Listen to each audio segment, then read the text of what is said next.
Imagine running a massive kingdom without phones, cameras, satellites, or the internet, yet still knowing everything important.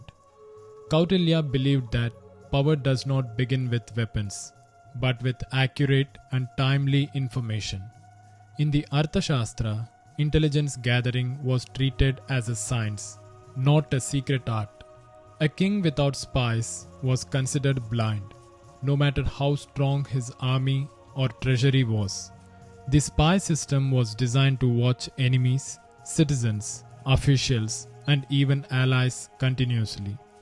This was not random spying, but a carefully structured intelligence network with rules and hierarchy. Each spy had a specific role: cover identity, reporting method, and verification process. Information was useless unless it was checked, cross-verified, and confirmed through multiple sources. Kautilya understood that false information could destroy a kingdom faster than military defeat.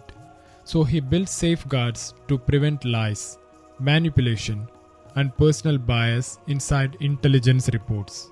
This foundation made his spy system stable, reliable, and extremely difficult to deceive.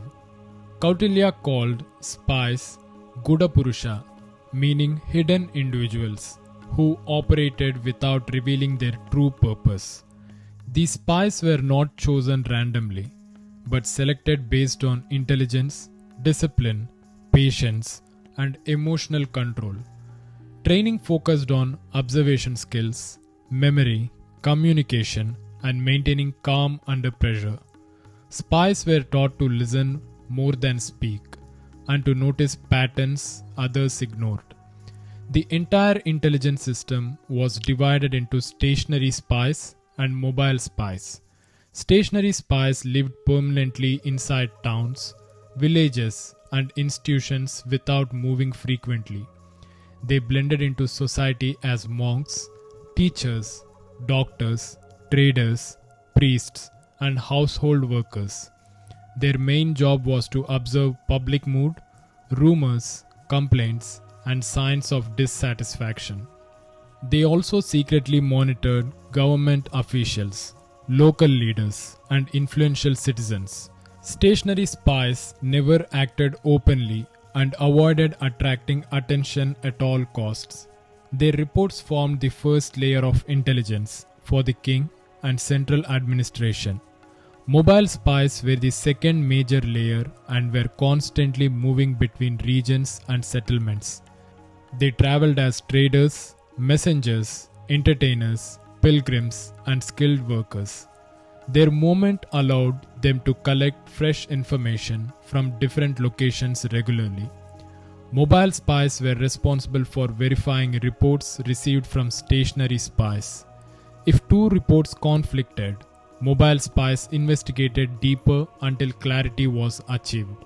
This cross-verification reduced false alarms and intentional misinformation. Mobile spies also carried intelligence between administrative centers and border regions. They were trained to memorize messages instead of carrying written documents.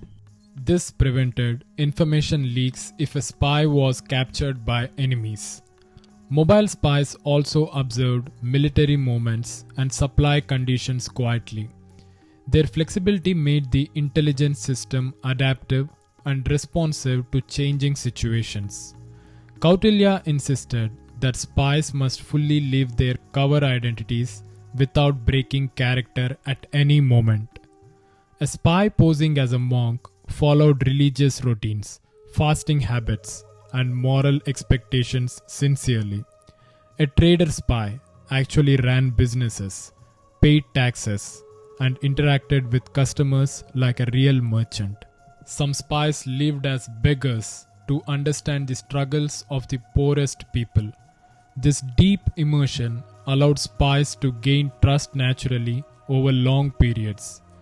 Cover identities were maintained for years, sometimes even for an entire lifetime. Spies rarely knew each other's real identities or true assignments. This separation limited damage if one spy was exposed or captured. Information flowed through indirect channels, not direct spy-to-spy communication. This design made the network decentralized and extremely difficult to dismantle. This system survived individual failures without collapsing as a whole. Kautilya used spies extensively to monitor corruption inside the government administration. Tax collectors, judges, military officers, and local governors were all under quiet observation. Fake citizens and merchants were sent to interact with officials and test their honesty. Bribes were sometimes deliberately offered to see whether an official would accept or refuse. Officials who failed these tests were recorded and investigated further. Punishment depended on severity, repetition, and damage caused to public trust. Corruption was treated as a serious threat to state stability, not a minor moral issue. Even powerful ministers were not automatically trusted without verification. Spies also watched for abuse of power, cruelty, and misuse of authority. The king himself received filtered reports to avoid emotional or biased decisions. This constant oversight created discipline through fear of exposure, not public humiliation. Kautilya also used spies to gather intelligence inside enemy kingdoms long before open conflict began. These spies entered foreign lands as traders, artists, scholars, and wandering professionals. They studied enemy politics, internal rivalries, economic strength, and military readiness. Spies quietly encouraged divisions among enemy leaders without exposing their true intentions. Alliances were weakened, trust was broken, and enemies were confused before battles even started.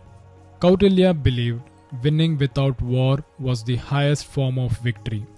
Information allowed the king to choose diplomacy, pressure, or war at the right time. Most rebellions were stopped early because spies detected dissatisfaction before it turned violent. This system focused on prevention, not reaction, which saved lives and resources. Modern intelligence agencies still follow these same principles, using advanced technology. This is why Kautilya's spy system was not ancient thinking, but long-term strategic intelligence design.